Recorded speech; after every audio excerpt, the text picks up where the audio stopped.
Salut à tous les gars, donc on se retrouve pour une nouvelle vidéo, la suite de mon projet Nitro en 86. Donc t'as vu, on s'est arrêté au montage de roulement, etc., etc. Enfin bref, là aujourd'hui, on va monter le haut moteur ensemble. Donc, il n'y a pas grand-chose à faire parce que bon, on va contrôler le jeu à la coupe, etc. Ça c'est important. Mais niveau squish, je parle, Top Perf nous livre qu'un joint. Eux, ils estiment que le squish doit être supérieur ou égal à 0,90 mm et on est bon. Donc on va quand même le mesurer. Si on est en dessous, je recommanderais un joint. Si on est au-dessus, je le laisse. Hein. Le but n'est pas d'aller chercher la performance max, je te le rappelle.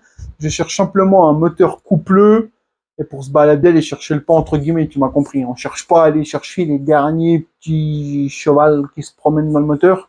C'est pas le but du tout. Donc là, je te montre où c'est que j'en suis et ensuite, on monte ça, c'est parti. Donc voilà, on en est là. Donc le bas moteur, t'as vu, tout était prêt. Donc j'ai sorti ce qu'il me fallait. Alors Top Perf te fournit tout. Hein. T'as les joints en basse, le piston, la cage à aiguille, tout ce qu'il faut pour accorder ton capteur pour la température d'eau, etc. Donc là, on en est où? On en est là. Donc tu vois, tout est prêt. Donc première chose à faire, on va venir prendre le segment qui est ici. Je sais pas si tu le vois. Voilà. On va le sortir, on va venir le mettre dans le cylindre pour vérifier le jeu à la coupe du segment. Ça, c'est très important. C'est parti. Donc, pour vérifier ton jeu à la coupe du segment, c'est pas compliqué. Tu prends ton segment, tu le mets dans le cylindre. Donc, tu vois, il est ici. Après, je vais le mettre plus bas, mais bon, le principal, c'est de le prendre comme ça. Hop. Ensuite, tu prends ton jeu de cale. Donc, moi, j'aimerais bien qu'il y ait au moins 0,15, 0,20. Certains vont dire, ouais, mais 0,20, le segment, il est mort. Enfin, bref, il y a plusieurs écoles. Pour ce faire, tu prends ta cale. Là, ici, j'ai pris 0,20. Et tu viens la passer dans le trou du segment. C'est-à-dire ici. Tu vois? Donc, si elle passe, c'est-à-dire que tu as le bon jeu. Donc là, c'est bon à lier, tu vois. On a largement on a 0,15 à l'aise, 0,20 sans problème, tu vois, elle passe. Voilà. Tu vois même la trace sur le bas du cylindre que j'ai faite. Donc pour moi, 0,20, on est bon. Je te conseille de le faire, hein, parce que si tu as un jeu, si tu n'as pas assez de jeu, eh ben, en fait, c'est ce qui va te serrer le moteur. En fait, tu peux serrer tout simplement parce qu'en chauffant, ça se dilate, les becs vont venir se toucher et ça va serrer. Tu vas faire un serrage, causer une surchauffe, etc. Enfin bref, tu m'as compris. Donc là, on est bon. Certains vont me dire 0,20 c'est trop. Enfin bref, il y a plusieurs écoles. Moi, je trouve que là, on est bien. Hein, de toute façon, même si c'est un peu trop, tu peux rien faire. De toute façon, le segment il est comme ça, il est comme ça. Donc bref, donc là maintenant, ben, on va aller monter le piston, etc. sur le moteur pour pouvoir prendre les valeurs, le squish et tout. C'est parti. Donc, premièrement, tu prends ta cage à aiguille. Tu l'as, l'huile, hein, forcément. Tu la mets. Donc, je te rappelle que tout est fourni avec le pack, hein, donc, avec le pack, pardon. Moi, je ne change pas, je mets tout ce qu'ils fournissent avec. Donc, le piston, après, tu le prends. Moi, j'ai déjà mis un clips, comme ça, c'est fait. Vous faites attention, hein, c'est des éclipses en, je sais même plus où, d'ailleurs. Il est là. C'est les clips comme ça. Alors, ceux-là, une fois qu'ils sont mis, ils bougent plus, mais par contre, il faut bien les mettre. Hein. Donc, ensuite, tu prends ton axe piston. Tu viens le graisser. Enfin, moi, je mets de l'huile. Hein. Tu vas pas mettre de la graisse là-dedans. Enfin, certains vont te dire, hein, tu peux. Bon, bref, chacun fait comme il veut. Moi, je mets de l'huile. Donc, le piston, tu peux pas te tromper. Il y a une flèche. Hein, c'est la flèche vers l'échappement. On va pas nous monter ça à l'envers. Donc, une fois que c'est fait, tu viens prendre ton piston. Hop, tu te centres. Et tu viens pousser. Donc là, on est dedans. Voilà. Tu viens la pousser à fond. Bon, j'ai pas pris ce qu'il fallait, mais je vais prendre mon petit tournevis, c'est pareil. Hop. Tu pousses ton clips, enfin ta cage à fond. Enfin, ton axe, excuse-moi, j'arrive pas à parler, ça m'énerve. Donc là, une fois que c'est fait, tu es tranquille. Et tu vas venir mettre ton deuxième clips tout de suite. Comme ça, tu es tranquille. Bon, me revoilà. Tu m'excuses, hein, j'ai pas filmé parce que j'aime bien mettre le clips tranquillement. Donc le clip c'est monté, on est tranquille. Les trosses que tu vois, c'est mes mains pleines d'huile, hein, rien d'autre. Maintenant, ce qu'on va faire, c'est qu'on va venir mettre le segment directement. Alors, certains le mettent, d'autres le mettent pas. Moi, j'aime bien le mettre tout de suite, comme ça c'est fait. On va venir mettre de l'huile dans la gorge. On va mettre le segment et ensuite, on va venir monter le cylindre à blanc pour prendre le squish, forcément. Donc, c'est parti, on y va. Donc là, je mets mon segment. Tu me laisses le retrouver. Et ensuite, ensuite, on monte. Donc, une fois que tu as monté, je vais me mettre par ici. Une fois que tu as monté ton cylindre à blanc, tu viens prendre ton fil d'étain. Donc moi, pour un squish inférieur à 1 mm, je prends du 0,8. Je sais pas si tu vas voir, voilà. Donc tu viens prendre un bout d'étain qui fait la largeur, la taille de ton piston, on va dire, entre guillemets. Voilà. Pas trop grand, mais pas trop petit non plus. Voilà. tu viens le couper. Donc là, il me faut ça. J'ai fait un pli. Hop. Voilà. Alors, t'as deux écoles, enfin, t'en as plein. Il y en a, ils mettent une boule de graisse, là, et ça tient. Moi, je mets un bout de scotch. Comme ça, bah, parce que moi, j'ai toujours fait comme ça, hein, c'est tout. Donc, moi, je me prends un petit bout de scotch. Hop. Tu le mets au milieu. Enfin, pas comme moi, là, parce que j'ai les mains pleines d'huile, donc tu comprends bien que c'est pas terrible. Hop, tu viens le poser sur ton piston. Hop.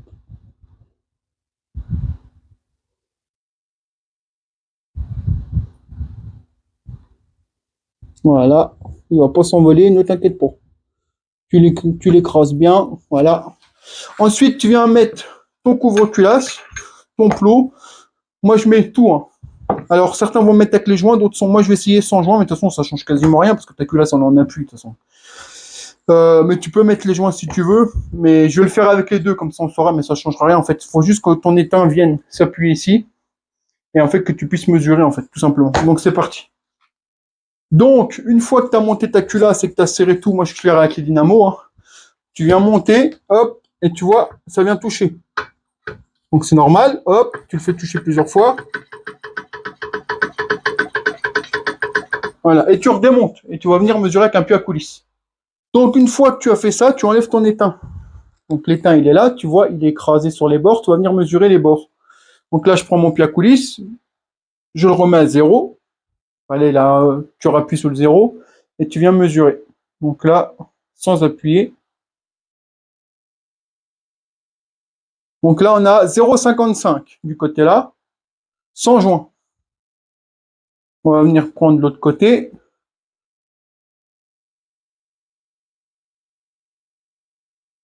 0,50. 0, attends, je vais le reprendre parce qu'en fait c'est le scotch qui me...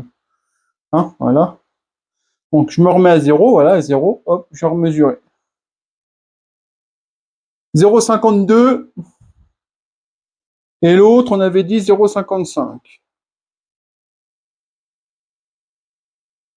0,54 exactement. Donc tu fais la moyenne des deux. Tu as à peu près à 0,52, 0,53 quoi. Voilà. Avec le cylindre, ils nous fournissent un seul joint d'embasse qui est là. Parce que pour eux, en fait, le squish est bon. Avec un seul joint, comme c'est Hitachi, si tu en donnes qu'un sur certains cylindres, pour eux, il est supérieur à ce qu'ils demandent, donc tu risques pas de casser. Attention, tu peux quand même casser si tu le montes mal, hein. Mais ça serait pas à cause de ça. Donc là, on a sait qu'on a 0,52, 0,53. Eh ben, je vais mesurer celui-ci. Donc je le mesure. Hop, tu le mesures là. On a 0,52 joints, regarde. 0,52 joints. Ça veut dire que 0,50 et 0,50, ça te donne un squish à 1 mm. Eux, ils préconisent 0,90. Donc on est même au-dessus. Mais attention, 0,90, ça c'est monté, serré, tassé. Là, tu as 0,52 et là 0,50. Une fois que tu vas le monter et que tu vas le serrer, il va se tasser. Tu vas perdre un peu. Sachant que moi, je vais mettre un tout petit peu de pâte à joint sur les deux faces. Parce que j'aime bien quand c'est comme ça. Pour éviter les micro-fuites, on ne sait jamais. Donc là, si on a un, on va facilement redescendre à 0,90, peut-être même un chouïa en dessous. Ça ne m'étonnerait pas qu'on soit à 0,88, etc. Donc, moi, je vais partir sur le joint fourni avec. Donc, maintenant, ce que je fais, c'est que je renlève mon cylindre, je fais doucement, hop. Tu vas venir mettre un peu de pâte à joint des deux côtés, mais à une faible couche, hein, pas une tonne, hein. Tu remets ton joint, on remonte le cylindre et c'est bon. Et c'est voilà, le joint, il y en a un peu des deux côtés. Toi, tu vois encore en transparence, ça suffit largement. Maintenant, tu viens le mettre sur le carter et tu rentres ton cylindre. Donc, le cylindre est monté, le joint il est mis. Tu vois, très peu de pâte à joint, ça suffit amplement. Ensuite, tu as tous les joints là à monter. Donc moi, je te conseille de mettre un peu de graisse au cuivre parce qu'en fait, quand tu les emboîtes ici, ils ont tendance à sauter. Ça serait con que ça fuit. Donc, tu en as 1, 2, 3, 4 ici.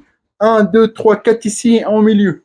La graisse au cuivre, ça ne craint rien du tout. Ne t'inquiète pas, je t'ai pas dit de mettre le pot, hein. Je t'ai dit de mettre juste de faire en sorte que ça colle. Je te montre. Donc voilà, tu m'excuses, hein, je t'ai pas filmé le montage des joints et tout, bah parce que j'avais les mains pleines de graisse au cuivre et je voulais pas niquer le téléphone. Donc c'est pas compliqué, hein. Les joints, tu peux pas te tromper. Il y en a 4 intérieurs, 4 extérieurs, le gros autour, le petit qui va au plot pour la bougie. Tu mets un peu de graisse au cuivre dessus. Pourquoi faire? Pour pas qu'il se barre quand tu les montes. Là, c'est monté, c'est serré couple. Donc moi, clé dynamo, serré couple la culasse, etc. J'ai remis mon emplacement pour ma sonde en bas. Donc joint plus un tout petit peu de pote pour être sûr qu'il n'y ait pas de fuite, hein.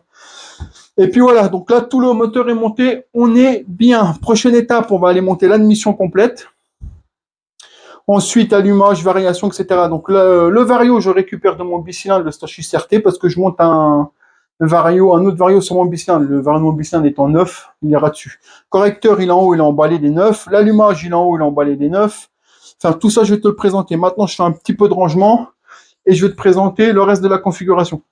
Bon, comme je te disais, le moteur est monté, tout est monté. Là, j'ai été chercher la config dans l'entièreté.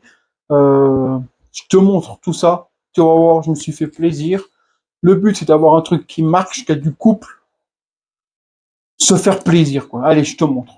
Là, franchement, je suis content. Je te rappelle que toutes les pièces sont des pièces neuves. Attention, j'ai dit bien neuves, même jusqu'aux écrous, etc. J'ai tout racheté en neuf. Je te montre. Donc voilà, là, voilà la config. Là, c'est vraiment une config pour moi qui est vraiment bien, tu vois. On n'est pas à l'extrême, mais on a de la belle pièce. Surtout pour ceux qui connaissent cet échappement, on va y revenir après. Donc, je te fais un tour de la config. Pack 86, top alu, avec son vibroquin, etc. On a un allumage MVT Premium. Pourquoi? Tout simplement parce que je souhaite conserver mes phares, mes clignotants et tout. J'aurais pu mettre un PVL, c'était pas le problème de prix. Je voulais conserver mes phares, mes clignotants, etc. Donc, allumage MVT Premium, je te le rappelle, c'est pour un usage plaisir. Pack orange complet. Donc, on est sur un pack orange mâle aussi. Comme je te l'ai dit, le Vario, ça sera pas celui-là, ça sera un Vario Stachys RT parce que celui-ci ira sur mon bicylindre. Pack orange mâle aussi. On a un carburateur 28 Sunworld. Pourquoi un 28? Tout simplement parce que j'ai pas besoin de plus gros. Sachant que c'est un 28 venturisé en 30. C'est un 28 PWK venturisé en 30. On a tous les accessoires. Donc tu vois, on a de la visserie complet neuve, écrou de Vario, allumage, on a les joints clapés, etc., etc. On a l'huile de transmission, on a toute l'admission complète. Donc on a cale Pip Top Perf 360, hein, c'est un peu comme la Polini, pareil, un peu moins cher. On a une boîte à clapper Malossi L14, hein, la base. Et on a la Calmost pour libérer le transfert arrière. Donc, voilà, voilà, hop, hop, et hop. Avec ceci, comme tu vois, pour ceux qui connaissent, j'ai eu du mal à le trouver. J'adore Espo. Donc je voulais ce pot-là. C'est le pot Malossi et ma chère Big Bore 77 et 86. Certains vont me dire que c'est pas le meilleur pot pour ce cylindre-là. Je vous rappelle que je cherche pas le meilleur. Je cherche un truc qui me fasse plaisir. Et ce pot-là, honnêtement, c'est une beauté. Je le kiffe ce pot. Donc c'est un pot neuf, hein. J'ai réussi à le choper en Italie. Il est complet. Pot et ma chère Big Bore 77-86. Je le connais très bien ce pot puisque je l'avais sur mon Nitro en 77 Big Bore parce que je l'ai déjà eu. J'en ai eu plein des machines. Donc j'ai réussi à le retrouver en neuf. Le seul truc qui me dérange, c'est qu'il y a un peu de vernis qui a coulé d'origine. Bon, c'est pas très grave. Mais voilà, une config full neuve pour se faire plaisir. Et là, franchement, je suis content. Là, je suis vraiment content parce que je sais que ça va fonctionner correctement. Il va y avoir du couple, on aura de la puissance. Niveau transmission, je garde l'origine nitro. Certains vont me dire c'est trop court, etc. Je te rappelle que c'est pas pour du run, c'est pour me faire plaisir. Le carter de transmission, ça sera un origine que je vais sabler, retailler pour faire passer l'overange. L'embrayage, ça sera soit un Artec, qui est une copie du Doppler en mieux, soit ça sera un Reveno à disque. J'ai les deux à la maison, je verrai bien. Sinon, on a tout. Donc, tu vois, je suis vraiment heureux de chez heureux, hein. Alors, il y en a quand même pour un sacré billet, mais c'est accessible. Bon, le pot, je l'ai trouvé en Italie neuf. Le pack au moteur 86 top, c'est moins de 400 euros. L'allumage, c'est moins de 300. Le pack Overange, il y a encore la courroie là en haut. La courroie, enfin l'Overange complet, c'est 350 ou 360, je sais plus. Le carbu, c'est une centaine d'euros. Le pot, c'est 350. Enfin bref, tu vois, il y a quand même un bon billet, mais attention, c'est pour vraiment me faire plaisir, hein. C'est pas le truc ultime pour le run, parce que je te rappelle que j'ai mon bicylindre à la maison. Mais voilà, une machine pour un usage, entre guillemets, plaisir, il y en a largement assez, largement, largement. Enfin voilà.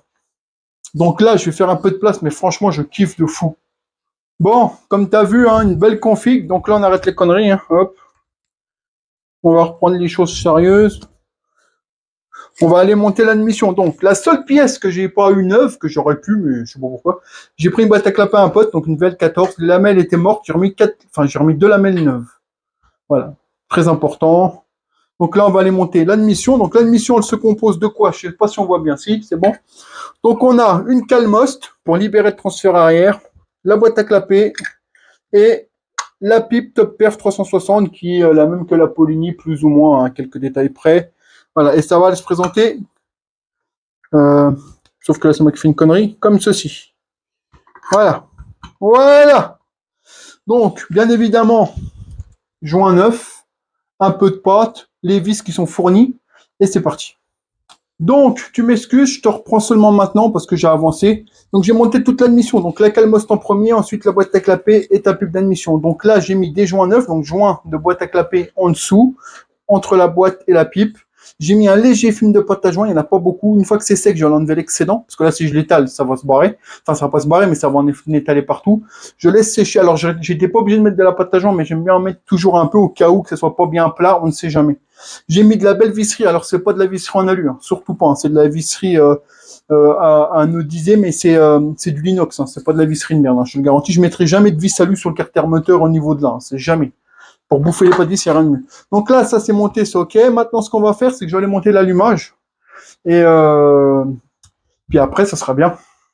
Donc, pour l'allumage, comme je t'ai dit, allumage neuf, hein, je mets que de la pièce neuve, donc MVT Premium. Pourquoi? Je te le répète, je cherche pas la puissance max. Un MVT DD, j'aurais pu, ça m'intéressait pas. Je sais que le Premium, j'en ai monté plein. Ça fonctionne super bien, mieux que l'origine, hein, forcément. Et en plus, on conserve l'effort et tout. Donc moi, j'ai pris pour le modèle Nitro après 2006, parce qu'il y a deux versions pour le faisceau. Donc il est là, c'est fourni complet. Hein, donc je te déballe ça, je te montre ça, et on installe ça. C'est parti. Et là, pour ceux qui disent qu'il n'y a pas une notice, hein, franchement, vous abusez, parce que là, il y a vraiment tout. Enfin bref, on n'en est pas là. Donc là, on a notre platine qu'on va aller fixer à l'intérieur.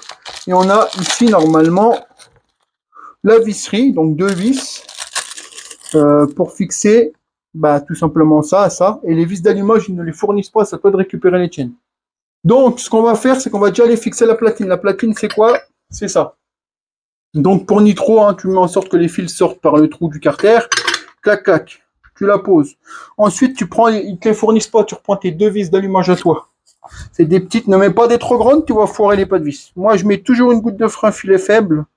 Certains vont me dire ça sert à rien. Moi, je le fais quand même. Parce qu'il suffit que la vis se barre avec les vibrations. Et puis, après, ça se barre, ça frotte contre l'allumage. Et puis, tout est mort. Donc, une goutte de frein filet faible, c'est pas ce qui va te tuer. Et puis, tu arriveras toujours à le redémonter. Hein. Ça, il n'y a pas de problème. Donc, tu fais ça. Ensuite, tu prends ta clé. Moi, je prends une clé pour faire appui. Hop, tu serres. Hop.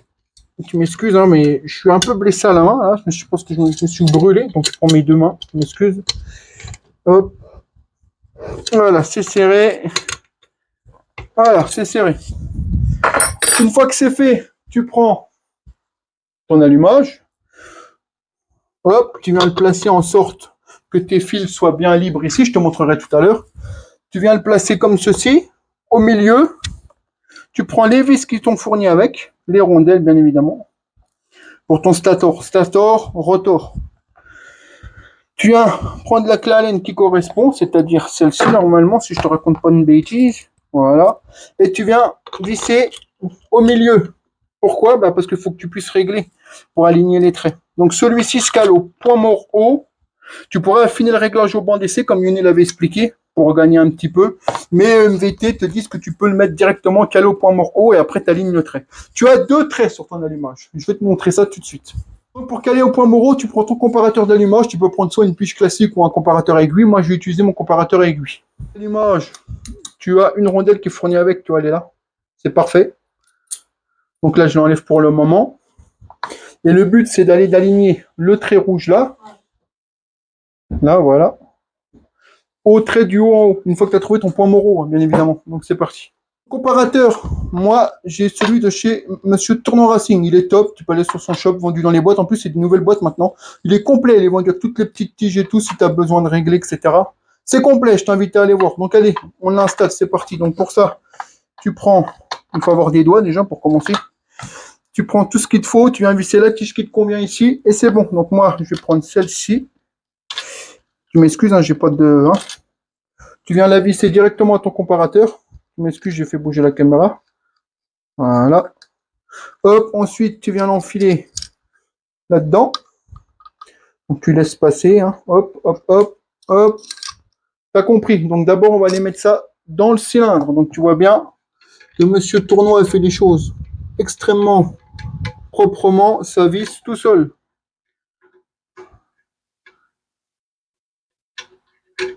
Voilà. Tu le visses, terminé. Ensuite, tu viens mettre ta petite tige. Alors si la tige elle est trop grande, t'en as plusieurs tailles. Ça se trouve, celle-là sera trop grande. Tu vois, j'ai pas fait gaffe, mais ça se trouve, elle est trop grande celle-là. Mais il a tout donné, Monsieur Yoni. Donc pas d'inquiétude. Donc là, hop, tu te mets là, tu serres. Ensuite, tu viens chercher ton point Moreau. Donc là, je vais enlever ça. On va venir chercher notre point Moreau. Donc là, tu tournes comme ça. Je sais pas si tu vois. Alors, ça fonctionne. Il faut aller chercher le point Moreau quand la tige là est au maximum, en fait. Tu vois ce que je veux te dire? Tu comprends ce que je veux te dire. Donc moi, ce que je vais faire, c'est que je vais bien l'enfoncer pour que toi, tu te rendes compte. Hop, donc là, tu vois, il descend, il descend. Donc là, nous, on veut le faire tourner dans le sens des aiguilles d'une montre. Hop, tu le fais tourner, hop, hop. Donc là, il monte, il monte, il monte, il monte, il monte, il monte, il monte, il monte, il monte. Et là, je pense que là, on est bien. Alors après, tu peux même le remettre à zéro si tu veux, hein, tu fais comme ça. Hein. Mais ça, on s'en fout en fait. Hein. Donc là, tu vois, hop, je le monte et là, il redescend. Donc tu vois, là, on est vraiment au max. Donc là, une fois qu'on est au point Moreau, tu prends ton rotor. Enfin, tu m'as compris. Je vais me reculer un peu. Voilà, et tu viens t'aligner au repère la flèche qui tourne dans le sens horaire. Pour le scooter, je te parle. Hein. C'est une méga boîte, c'est d'autres sens. Donc là, tu viens te mettre en face. L'ailier, moi j'ai pour habitude de mettre un petit coup de maillet. Voilà, le petit maillet. Voilà.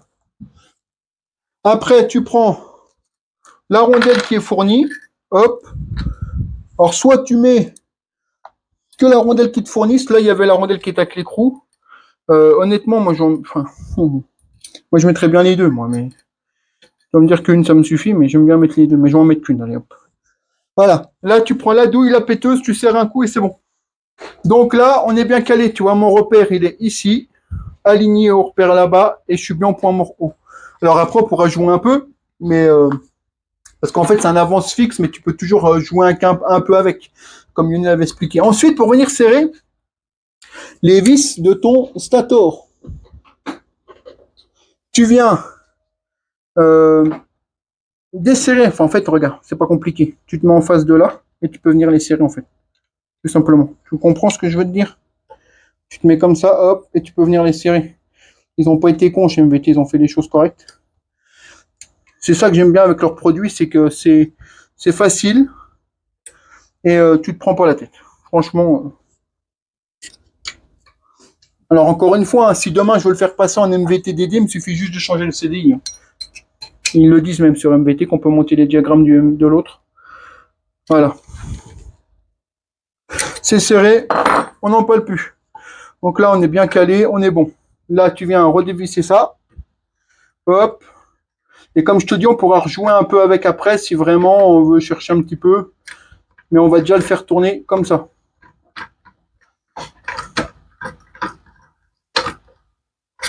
Voilà.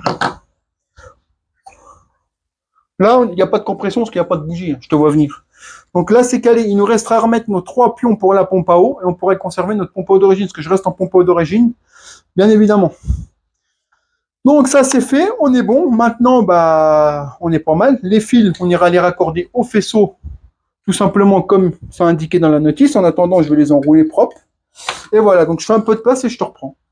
Voilà, allumage monté, calé au point Moreau, comme indiqué. On fera les fils ensemble quand on en mettra sur le scooter. Maintenant, je vais venir juste pour le plaisir installer le petit Carbut 28 Sunworld de chez SF. Pourquoi je l'ai pris chez eux? Tout simplement parce qu'en fait, je voulais un 28 venturisé. Donc ça, c'est un 28 venturisé en 30, tu vois. Il est déjà venturisé. Donc comme ça, c'est fait. Il n'y a pas besoin de plus gros. J'aurais pu mettre un 32, hein, c'était pas le problème. Mais tu vois, là, hop, hop, tu l'emboîtes. En plus, j'aime pas desserrer le collier, mais tu vois, ça me prend 2 secondes, en fait. Il faut juste que je le fasse, en fait. Hop.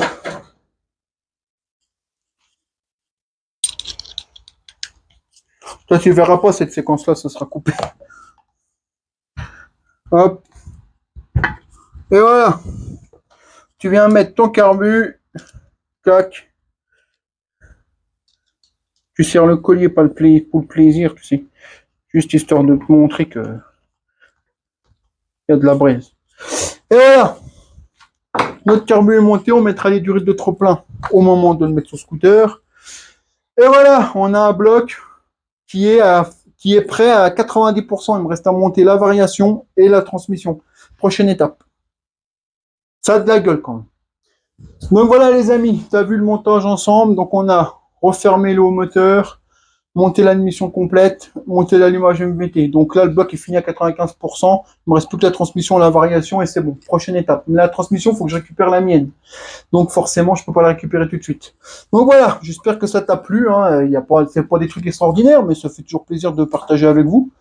Donc prochaine étape, prochaine vidéo, c'est on enlève le bloc moteur d'origine du nitro. Voilà, on commence à dépiauter le nitro pour pouvoir faire le transfert, sachant qu'il faut encore que je mette le balancier. Enfin, tout ça, je te le dis pas, mais il y a encore des pièces à mettre. Il y a en plus des belles petites pièces esthétiques, mais tu le sauras pas non plus. Du moins pas tout de suite. Donc prochaine étape, on commence à dépéter le nitro et on finira de remonter celui-là. Voilà. Là, le plus gros effet, je suis content. Donc, écoute, j'espère que ça t'a plu. Dis-moi ce que t'en penses en commentaire. T'aimes pas, tu suis le projet, tu suis pas, tu veux la suite, etc. N'hésite pas. Je reviens sur un petit point.